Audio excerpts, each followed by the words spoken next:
Et si c'était ta dernière fois dans ce monde, non pas comme une punition, mais parce que tu as déjà tout vécu.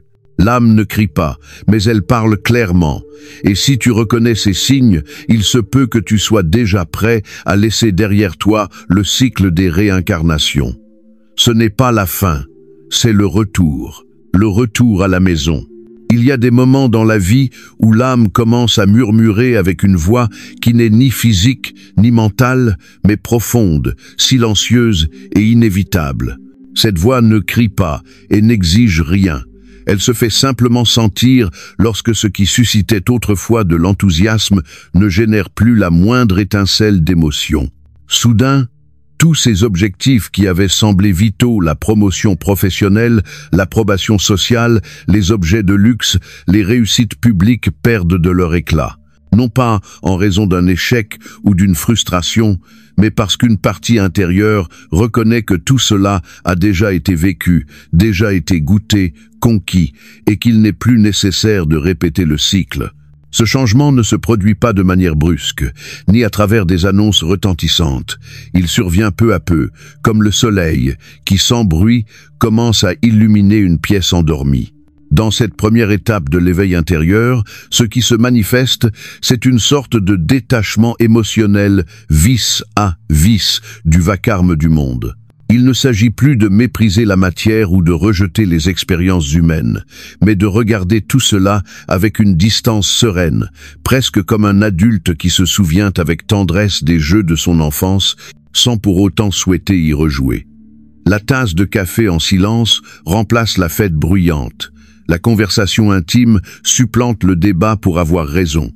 La quête de sens prend la place de la faim de reconnaissance. Ce qui est intéressant, c'est que ce détachement ne génère ni tristesse ni vide. Au contraire, il s'accompagne d'un profond calme, comme si quelque chose en toi disait « Cette fois, nous commençons vraiment ». À cette étape, beaucoup de personnes sont mal comprises par leur entourage.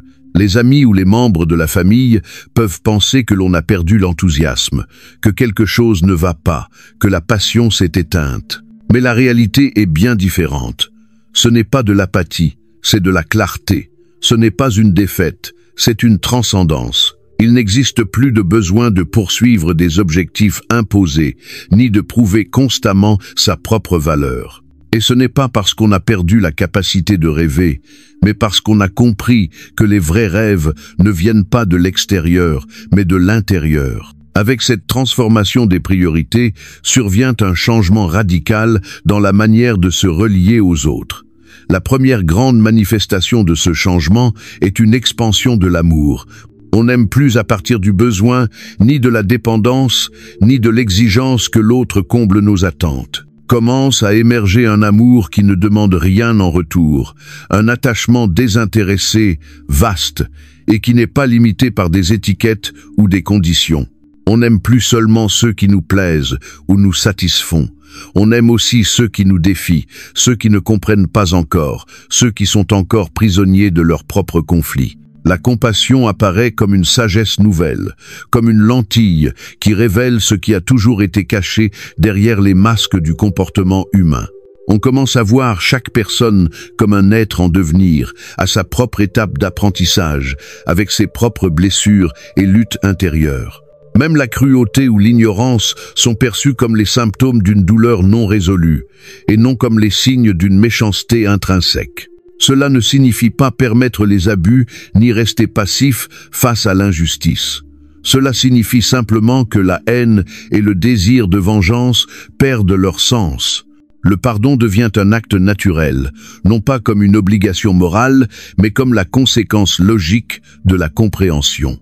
Il ne s'agit plus de pardonner pour se libérer de l'autre, mais pour se libérer soi-même du fardeau de porter des ressentiments. Le cœur, à ce stade, commence à se transformer en un espace d'acceptation. Et accepter ne veut pas dire se résigner, mais voir avec lucidité. Accepter, c'est comprendre que tout ce qui arrive, même ce qui fait mal, ce qui dérange, ce qui défie, fait partie d'un réseau plus vaste de croissance, que nous ne comprenons souvent pas sur le moment, mais qui, plus tard, révèle son sens. Cet amour et cette compassion s'étendent aussi à tout ce qui est vivant. Il n'y a plus de division claire entre moi et l'autre. On sent, de manière intuitive, que tout est connecté. Les animaux cessent d'être des animaux de compagnie et sont perçus comme des compagnons de route. La nature n'est plus un paysage, mais une présence vivante. Une sensibilité particulière aux souffrances de la planète se développe, non pas comme une mode ou une posture idéologique, mais comme une vérité intérieure qui touche les fibres les plus profondes. Cesser de consommer des produits qui nuisent à l'environnement, choisir le silence plutôt que la confrontation, ou préférer la compagnie des arbres et des animaux à celle de foules vides, ne sont pas des actes de rébellion ou de nostalgie, mais des signes que l'âme commence à vibrer à une autre fréquence. Et avec cette nouvelle fréquence, change aussi la perception du temps et de l'importance des choses. Les urgences sociales, les courses pour prouver quelque chose, les discussions interminables pour avoir raison sont perçues, avec du recul, comme faisant partie d'un jeu auquel il n'est plus nécessaire de participer. L'esprit peut encore réagir de manière automatique car les schémas sont anciens, mais il y a désormais une conscience capable d'observer ses impulsions sans s'y laisser entraîner. Quand le jugement surgit, la possibilité de le relâcher surgit aussi. Quand l'impatience apparaît, surgit également la capacité de respirer et de revenir au centre. La croissance n'est pas parfaite, mais elle est solide. C'est à cette étape que commence à émerger le véritable soi, non plus à partir de l'ego ni des rôles, mais depuis l'âme même.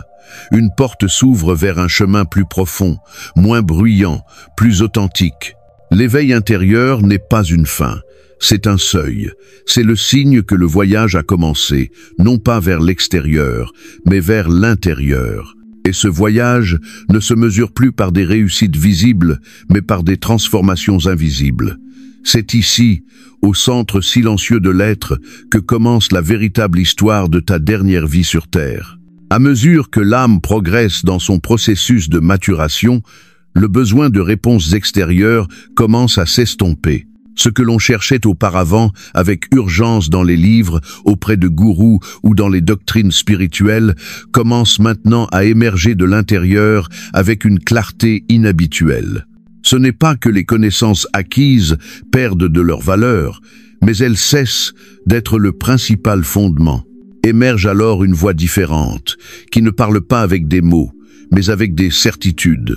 Une voix qui ne s'impose pas, mais qui ne peut plus être ignorée non plus. C'est la voix de l'âme, une présence intérieure qui a toujours été là, mais qui ne devient audible que maintenant, parce que, enfin, l'esprit a fait suffisamment de silence pour l'écouter. Cette transformation est subtile mais irréversible.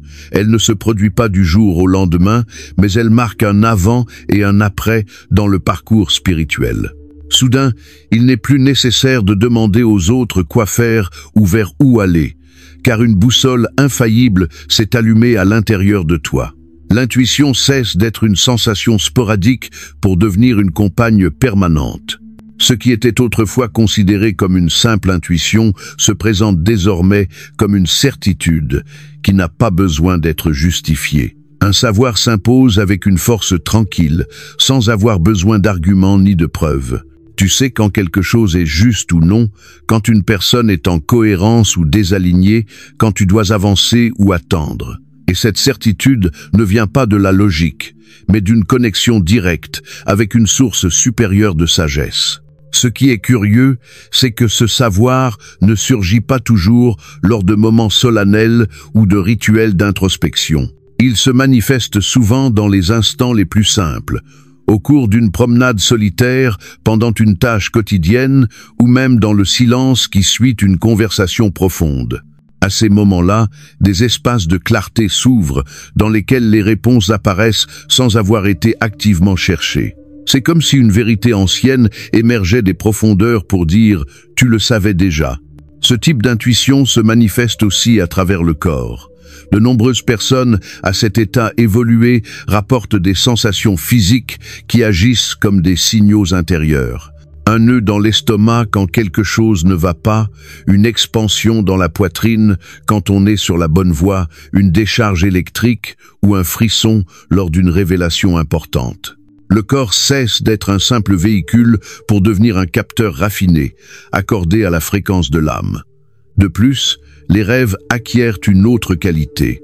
Ils cessent d'être de simples fragments de l'inconscient pour devenir des scénarios où des messages sont reçus, où l'on dialogue avec des présences lumineuses, où l'on revit ce qui n'a pas été appris dans d'autres vies, ou bien où l'on obtient des réponses à des situations actuelles. Ce ne sont pas des rêves ordinaires, ce sont des expériences vivantes, lucides, parfois si intenses qu'au réveil, la sensation d'avoir été là-bas persiste plus fortement que n'importe quel souvenir de l'état de veille. À ce stade, ce qu'on appelle les téléchargements spontanés de connaissances devient également fréquent. Ce sont des moments où une idée complexe ou une solution profonde apparaît soudainement, sans réflexion consciente préalable. Ces compréhensions surgissent comme si elles avaient attendu d'être reconnues. Et une fois installées dans l'esprit, elles ne sont pas remises en question, car leur clarté est absolue. Ce phénomène n'est pas le fruit d'une hyperactivité mentale, ni d'un effort intellectuel. Au contraire, il survient généralement lorsque l'esprit est détendu, quand il n'attend rien, quand la pensée rationnelle s'est interrompue un instant. C'est dans cet espace vide que la sagesse de l'âme trouve une fissure pour se manifester. Cependant, cette sensibilité accrue n'est pas sans conséquence. Une fois que l'intuition s'est établie comme guide principal, il devient de plus en plus difficile de l'ignorer. Ce qui, auparavant, pouvait être négligé sans conséquences majeures, génère désormais un malaise immédiat. Si tu refuses d'écouter la voix intérieure, le corps en souffre, l'énergie se bloque, les émotions se désorganisent. Il n'y a pas de punition, mais un avertissement clair. Plus la conscience est élevée, plus grande est la responsabilité de vivre en cohérence avec elle. Il ne s'agit pas de perfection, mais de fidélité intérieure. Chaque fois que tu agis à l'encontre de cette voix sage, la vie te répond avec des signaux que tu ne peux plus confondre avec de simples coïncidences. Un autre aspect important est que cette intuition élargie ne se concentre pas sur la trivialité. Elle ne se manifeste pas pour résoudre des jeux de hasard, ni pour espionner l'avenir des autres, ni pour manipuler les événements. Son énergie est sacrée et s'aligne exclusivement sur ce qui nourrit la croissance de l'âme. Tenter de l'utiliser à des fins égoïstes ou futiles ne fonctionne tout simplement pas. C'est comme si la connexion se fermait automatiquement face à toute tentative de détourner son objectif. Et cela ne provoque pas de frustration, car lorsque tu es à cette étape, tu comprends que seuls les sujets essentiels ont une véritable valeur. Tu ne veux plus utiliser ton intuition pour contrôler, mais pour comprendre. Non pour obtenir un avantage, mais pour évoluer. La voix de l'âme guide vers ce qui est vrai, non vers ce qui est commode. En conséquence de cette ouverture, de nombreuses conversations, environnements et relations perdent leur sens. Les discussions sans fondement, les commérages, les milieux chargés de superficialité ou de compétition n'ont plus leur place dans ta vie. Non pas parce que tu te crois supérieur, mais parce que tu sens que ta fréquence a changé. Tu préféreras 1000 fois le silence à une compagnie bruyante. Tu apprécieras davantage l'écoute sincère que les argumentations interminables. Tu n'as plus besoin de prouver quoi que ce soit. Tu ne cherches pas à avoir raison, mais à vivre dans la vérité. Ce chapitre de l'évolution de l'âme ne transforme pas seulement ta relation à toi-même, mais aussi à la vie. Tu cesses de poursuivre, de lutter, de forcer. Tu commences à couler, en confiance que chaque pas sera éclairé au moment juste. L'angoisse du futur perd de sa force, car tu n'as plus besoin de voir tout le chemin, seulement l'étape suivante. La voix de l'âme devient un phare constant. Elle n'a pas besoin de s'imposer, elle ne crie pas, elle brille simplement. Et lorsque tu la reconnais, lorsque tu oses la suivre avec foi, chaque décision, chaque rencontre et chaque expérience deviennent partie intégrante d'un dessein plus grand que tu peux enfin commencer à percevoir. À un certain moment du voyage spirituel, il arrive un moment où les grandes questions qui brûlaient autrefois intensément dans le cœur commencent à s'éteindre. Non pas parce qu'elles ont perdu de leur importance, mais parce qu'elles ont trouvé leur réponse, non depuis l'esprit, mais depuis l'âme. Des questions telles que Suis-je sur le bon chemin?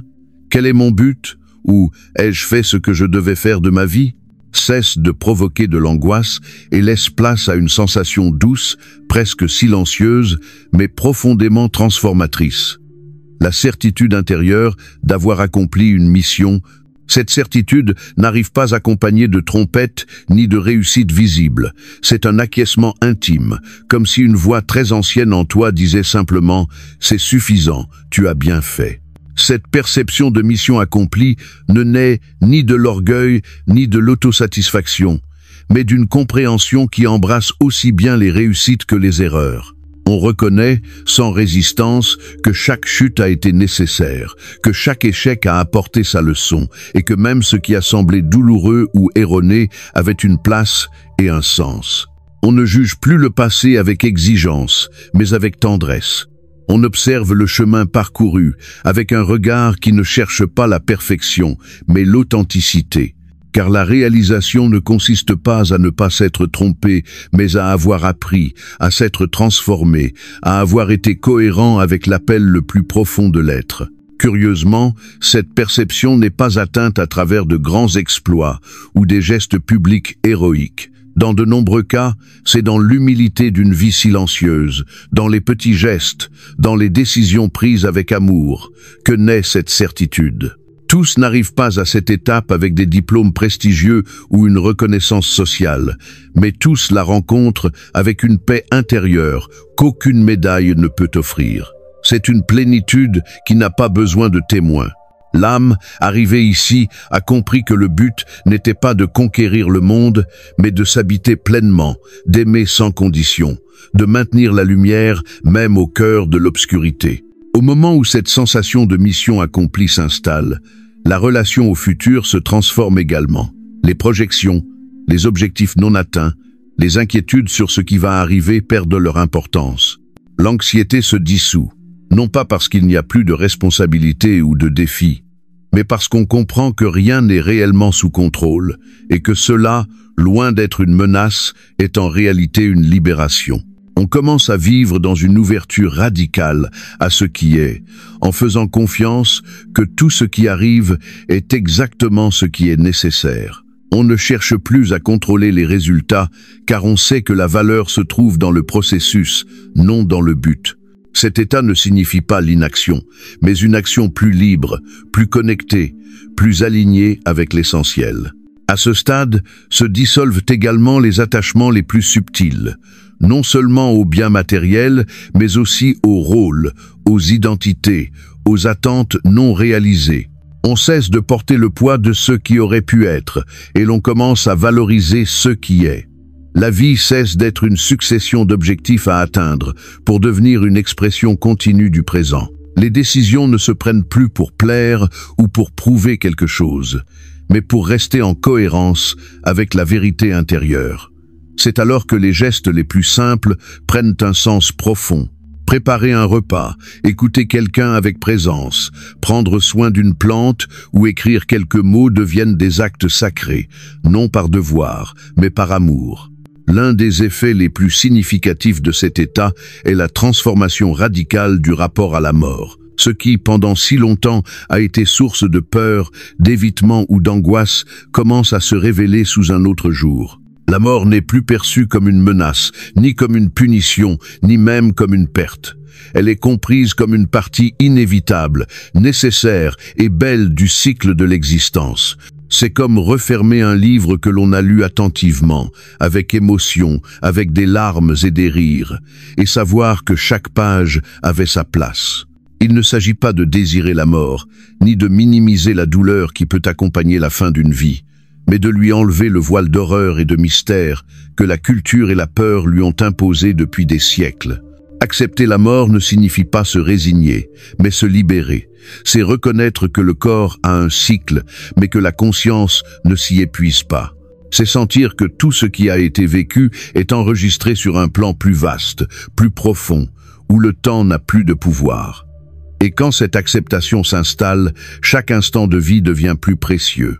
Les relations deviennent plus authentiques, car elles ne sont plus vécues dans la peur de les perdre, mais dans la gratitude de pouvoir les partager. Les petites expériences, qui passaient autrefois inaperçues, deviennent des trésors. Une promenade au soleil, un rire partagé, le silence d'une nuit étoilée. La vie devient plus pleine précisément parce qu'elle n'est plus vécue dans la peur qu'elle s'achève.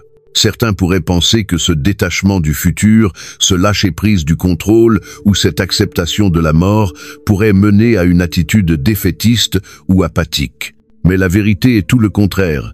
Jamais on n'a vécu avec autant d'intensité que lorsqu'on a accepté que tout, absolument tout, est transitoire. C'est alors qu'on commence à voir l'impermanence comme une maîtresse sage et généreuse qui enseigne à être présent, à ne pas remettre la joie à plus tard, à ne rien prendre pour acquis. L'existence devient un acte de gratitude continue, non pour l'extraordinaire, mais pour le quotidien. Il ne s'agit plus de faire plus, mais d'être plus. Être plus conscient, plus présent, plus humain. Ce chapitre de l'âme marque un point de non-retour. Une fois qu'on a ressenti la paix d'avoir accompli son but, d'avoir vécu en vérité et d'avoir lâché le besoin de contrôler l'incontrôlable, il n'y a plus de retour en arrière possible. Une sérénité profonde s'installe, non exempte de défis, mais soutenue par une base indestructible. Peu importe ce qui se passe à l'extérieur. À l'intérieur, l'âme sait. Et ce savoir n'a pas besoin d'explication. C'est le début de la véritable liberté. Il existe une étape du chemin de l'âme où l'univers cesse de paraître comme un espace chaotique et aléatoire et commence à révéler sa structure invisible, tissée de sens, de signes et de coïncidences qui ne paraissent plus fortuites. C'est alors que les synchronicités deviennent évidentes, que le temps semble se courber légèrement pour nous montrer que tout est connecté. Cette harmonie avec le flux de la vie ne naît pas d'un effort mental, ni d'un besoin de contrôle, mais d'un abandon complet à l'intuition et au présent.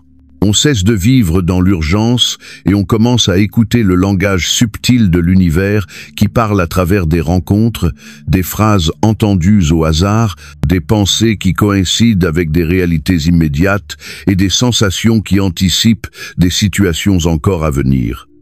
À cette étape, les synchronicités ne surprennent plus, on les attend avec naturel. Non parce qu'on devient indifférent, mais parce qu'on a compris qu'elles font partie d'un dessein plus vaste. Ce sont des rappels que la vie n'est pas une suite d'événements déconnectés, mais un tissu porteur de sens. Cette même compréhension se manifeste à travers le phénomène du déjà-vu. Cette sensation intense et soudaine d'avoir déjà vécu exactement une scène, d'avoir entendu ces mots, d'avoir ressenti cet endroit, le déjà-vu cesse d'être un mystère ou une erreur du cerveau pour devenir une évidence spirituelle. C'est la confirmation que l'âme est déjà passée par là, qu'elle a traversé des scénarios similaires, qu'elle est en train de revisiter des points clés de son apprentissage. Parfois, ces épisodes s'accompagnent d'une forte charge émotionnelle, comme si une porte de l'inconscient s'ouvrait et que quelque chose de profondément familier remontait à la surface. Il ne s'agit pas seulement de mémoire, mais de reconnaissance. C'est l'âme qui se salue elle-même depuis une autre ligne temporelle en disant « Nous avons déjà appris cela, maintenant intègre-le ». Vivre en harmonie signifie, avant tout, vivre depuis un lieu intérieur où tout est perçu avec plus de clarté et moins de réaction. On ne répond plus dans la précipitation ni dans la peur, mais depuis la compréhension que ce qui arrive a un sens.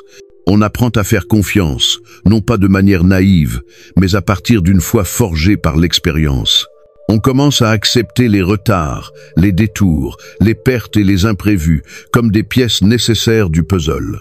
Au lieu de lutter contre ce qui est, on apprend à se mouvoir avec ce qui vient. Cette fluidité n'est pas de la passivité, c'est de l'intelligence spirituelle. C'est la sagesse de celui qui n'a plus besoin de forcer la réalité pour se sentir en sécurité. Un effet inévitable de cette harmonie est la diminution progressive de l'ego.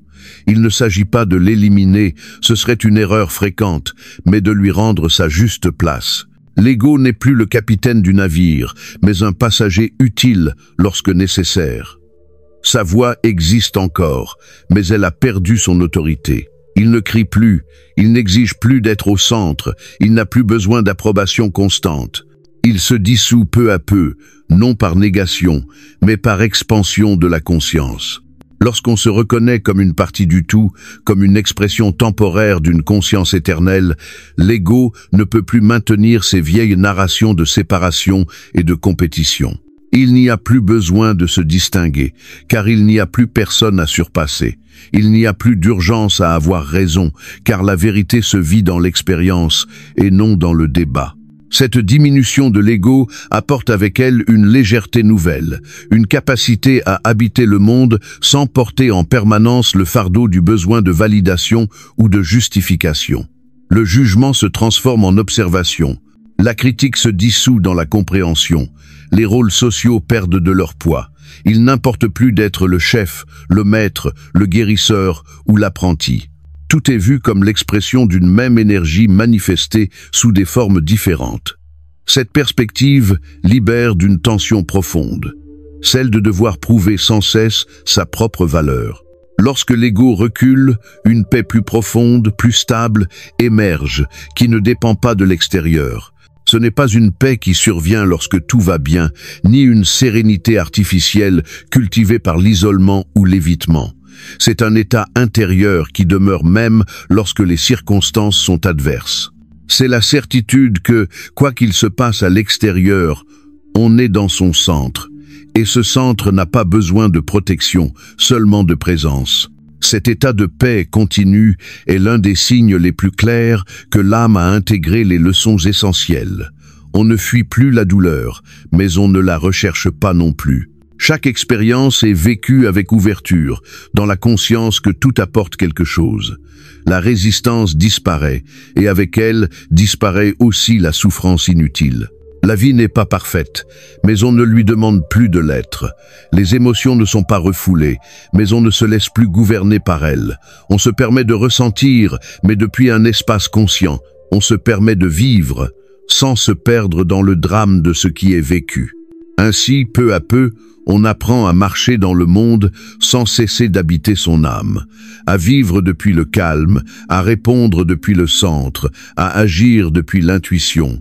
Les personnes qui se trouvent à cette étape ne cherchent pas à attirer l'attention, mais leur présence est magnétique.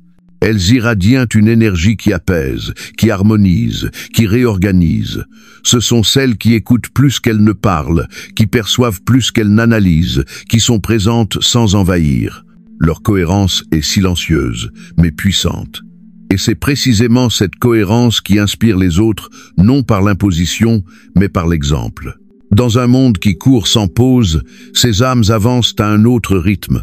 Un rythme qui ne se mesure ni en heures ni en objectifs, mais en profondeur et en vérité. Vivre en harmonie, c'est, au fond, cesser de chercher à l'extérieur ce qui a toujours été à l'intérieur. C'est entendre la musique de l'âme au-dessus du bruit du monde. C'est agir quand on le sent, non quand on le doit. C'est savoir quand parler, quand se taire, quand rester et quand lâcher prise. C'est regarder l'autre et y voir un reflet de soi.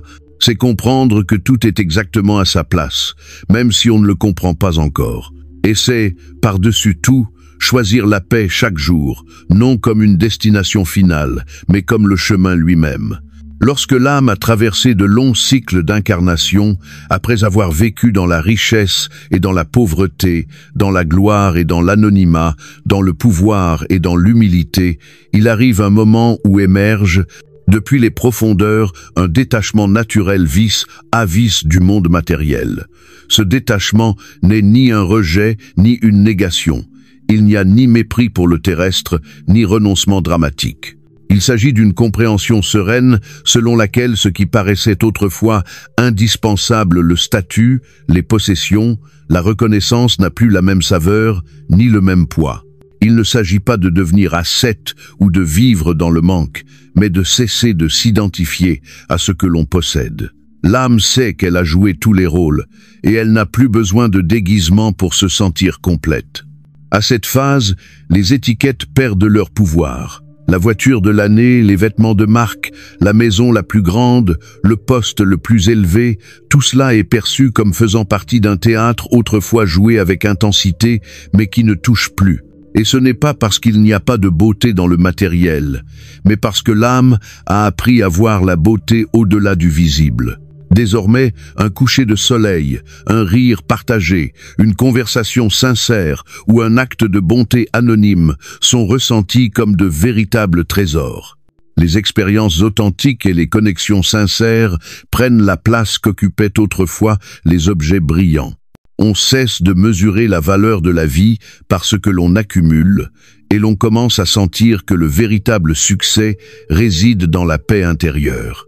Ce détachement n'est pas toujours compris par l'entourage. Parfois, ceux qui entourent une personne à cette étape peuvent confondre son attitude avec de l'indifférence, un manque d'ambition ou une forme de déconnexion. Ils peuvent penser qu'elle a perdu le cap ou qu'elle est déconnectée de la réalité. Pourtant, rien n'est plus éloigné de la vérité. Ce qui se passe, c'est que cette âme n'a plus besoin de prouver quoi que ce soit, ni à elle-même, ni aux autres. Il n'y a plus d'objectif à atteindre pour se sentir valable. La valeur ne se cherche plus à l'extérieur, car elle a déjà été trouvée à l'intérieur, et lorsque cela se produit, tout change. On cesse de courir, on commence à marcher. Ce processus ouvre également un espace nouveau à l'intérieur de l'être. Un espace où la gratitude remplace la cupidité, où la simplicité devient plus que suffisante, et où la liberté ne se mesure plus à ce que l'on peut posséder, mais à ce que l'on n'a plus besoin de porter. Vivre ainsi ne signifie pas se retirer du monde, mais l'habiter depuis un autre lieu. C'est être dans le monde sans en être. C'est profiter de ce qui vient, sans s'y attacher. C'est lâcher sans peur, car on ne craint plus de perdre ce qui n'a jamais été nécessaire. Dans cet état, chaque jour devient un cadeau, chaque personne, un miroir, chaque instant, un pont vers l'éternel. Et lorsque l'âme entre dans cette étape finale, il n'est pas rare qu'elle commence à se souvenir, pas avec l'esprit, mais avec le cœur. Des souvenirs d'autres vies, des fragments d'expériences qui n'appartiennent pas à cette existence commencent à se manifester. Parfois, ce sont des rêves si vifs qu'ils laissent une empreinte profonde au réveil. D'autres fois, ce sont des lieux que l'on n'a jamais visités, mais qui semblent étrangement familiers. Des personnes que l'on vient à peine de rencontrer, mais que l'on ressent comme si on les connaissait depuis toujours. Des aptitudes qui émergent naturellement, comme si elles étaient l'héritage d'un passé qui respire encore en nous. Ces souvenirs n'arrivent pas pour troubler, ni pour distraire. Ils viennent fermer des cycles, donner du sens au chemin parcouru, rappeler que nous sommes bien plus que ce nom et ce corps. Au cœur de ces révélations émerge une sensation persistante, aimante et profonde, celle de revenir à la maison, mais pas à un lieu physique, ni à une maison au sens conventionnel.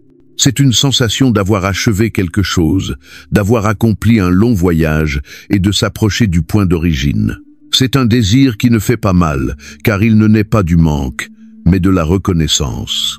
Un désir qui réconforte, comme si une partie de toi savait que tu es sur le point de te réunir avec ce que tu as toujours été. C'est comme si la conscience s'élargissait pour embrasser toutes les versions de toi-même et disait « Nous sommes prêts ». À mesure que cette étape s'installe, les dernières blessures commencent à guérir. Les vieilles histoires cessent de se répéter dans l'esprit. Les dettes émotionnelles se règlent. Il n'y a plus besoin de traîner ce qui fut. L'âme cesse de s'accrocher à cette vie comme si c'était la seule. Et cela ne l'éloigne pas de la réalité. Bien au contraire, cela l'enracine plus profondément dans le présent. Tout ce qui semblait autrefois urgent est maintenant vu avec perspective. Les pertes, les quêtes, les chutes prennent toute une beauté inattendue. Car, enfin, on comprend que rien n'a été en vain. Et c'est alors que le plus grand pas est franchi, vivre sans peur, non pas parce qu'il n'y a plus d'incertitude, mais parce que la peur a perdu son pouvoir. L'âme devient libre, non en fuyant le monde, mais en l'embrassant pleinement. Elle s'habite avec la certitude que tout est bien tel que c'est. Il n'y a rien à changer, rien à corriger, rien à prouver. Il ne reste plus qu'à vivre. Vivre avec présence, vivre avec abandon. Vivre en sachant que ce qui vient est parfait, car tout a fait partie d'un plan aimant et infini qui, désormais, commence enfin à apparaître avec clarté. Si ce voyage intérieur a résonné en toi, si une partie de toi a senti que ce message s'adressait directement à ton âme, alors tu n'es pas seul. Rejoins notre communauté, abonne-toi à la chaîne et active la cloche pour continuer à explorer ensemble cet éveil spirituel. Partage cette vidéo si tu connais quelqu'un qui traverse ce chemin. Et dis-nous en commentaire, lesquels de ces signes as-tu reconnus dans ton propre vécu? Ton histoire peut être le miroir dont un autre a besoin pour se rappeler qui il est.